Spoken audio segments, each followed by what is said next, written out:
Welcome to the Slop Temple. We pray this video helps. You begin by preparing the device. Charge the watch to 50% or more because firmware installs can pause if power drops. Open the Fastrack companion app on your phone and make sure Bluetooth is enabled. The app shows the paired watch.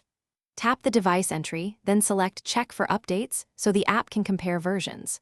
Once done, you'll see the available firmware version and file size, review notes quickly, then tap Download to start the transfer to your phone.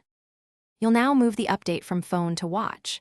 After the download completes, tap Install. The app sends the file over Bluetooth while showing a progress bar.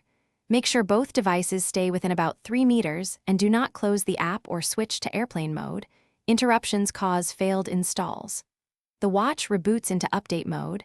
You'll see installation progress on both screens. Wait until it reports 100% and completes the reboot. That confirms the firmware write succeeded. You finish by verifying the update.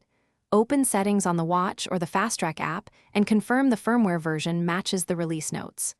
Sync your health data to the cloud and reapply any custom watch faces or settings you changed. If the install fails, try the update sequence again, restart both devices, repair them, and use the official app only.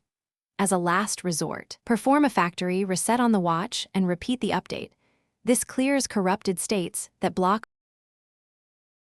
Thanks for watching. Consider subscribing if we helped you.